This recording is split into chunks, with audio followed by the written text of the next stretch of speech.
Michel Chevillon, la CCNIS Côte d'Azur et l'Institut Confucius ont organisé ce matin une rencontre sur le tourisme chinois et la Côte d'Azur.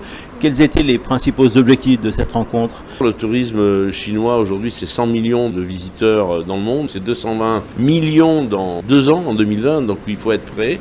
Et l'idée dans les échanges, c'est de savoir exactement qu'est-ce qu'on fait de bien aujourd'hui et qu'est-ce qu'il faut améliorer, comment il faut adapter nos services, notre accueil et nos organisations pour mieux accueillir les clients chinois. Et puis aussi, c'est échanger déjà pour ceux qui accueillent les clients chinois, les best practices, comment fonctionne-t-il aujourd'hui, quelles sont les possibilités qui existent pour nous sur le plan économique de mieux les accueillir et d'être toujours aussi professionnels et performants. Sur la Côte d'Azur, que représente aujourd'hui la clientèle chinoise? Aujourd'hui, elle est en 15e position, on les compte en dizaines, centaines de milliers, mais on n'est pas dans une logique où ils sont majoritaires.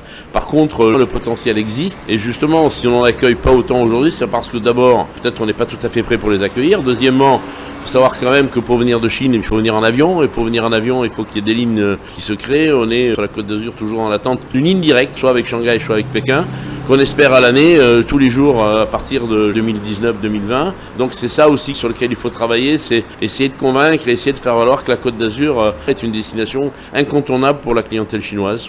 Le potentiel de croissance de cette clientèle est énorme. Quels sont les objectifs à moyen terme pour la Côte d'Azur? Écoutez, depuis 2005, la croissance a été de plus de 30% chaque année. Donc vous imaginez à un moment donné quelle elle peut être demain. Je pense que surtout c'est la facilité de les faire arriver sur la Côte d'Azur. Deuxièmement, c'est de développer leur séjour pour qu'ils restent plus longtemps. Parce qu'en règle générale aujourd'hui, la clientèle chinoise ne fait que des sauts de puce. Elle a une semaine de vacances, donc pendant une semaine, on visite tous les jours une ville ou un pays différent. Donc c'est surtout de les stabiliser, de les faire venir sur la Côte d'Azur qui restent plus longtemps. Si on arrive à un moment donné à une croissance aux alentours de 10 à 12% chaque année sur des millions de clients chinois qui vont voyager, on aura une opportunité extraordinaire de développement économique, principalement pour les professionnels du tourisme. C'est aussi une clientèle particulièrement intéressante parce qu'elle dépense beaucoup quand elle se déplace. Oui, elle dépense énormément. On disait tout à l'heure, lors d'une intervention, le salaire moyen d'un Chinois, c'est 16 000 euros par an, mais il dépense lorsqu'il vient, en règle générale, en France, 34 000 euros. Donc comment expliquer cela? Eh bien, surtout parce qu'il vient en France, et il a souvent un cahier des charges, souvent des commandes,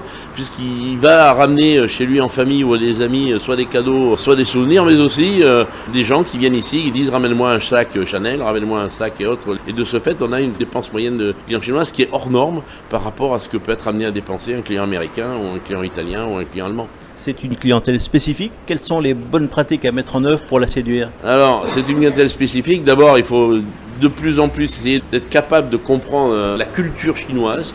La culture chinoise est complètement différente de la culture française, mais aussi occidentale. Lorsqu'on reçoit un client chinois, on lui serre pas la main, on lui fait un hochement de la tête. Apprendre un minimum de mots de la langue, parce que c'est toujours bien perçu, et ça fait toujours plaisir d'entendre sa langue parlée par un étranger, surtout avec un petit accent qui est toujours pour eux assez intéressant. Et puis surtout s'adapter à leurs besoins. On dîne à 18h, au petit déjeuner c'est du salé, c'est pas du sucré. Les moyens de paiement doivent être aujourd'hui plutôt sur des QR codes, sur des systèmes de paiement qui sont directement connectés sur les téléphones portables. C'est s'adapter en fait aux attentes de cette clientèle qui n'a rien de commun avec les clientèles qu'on a l'habitude d'accueillir sur la Côte d'Azur aujourd'hui.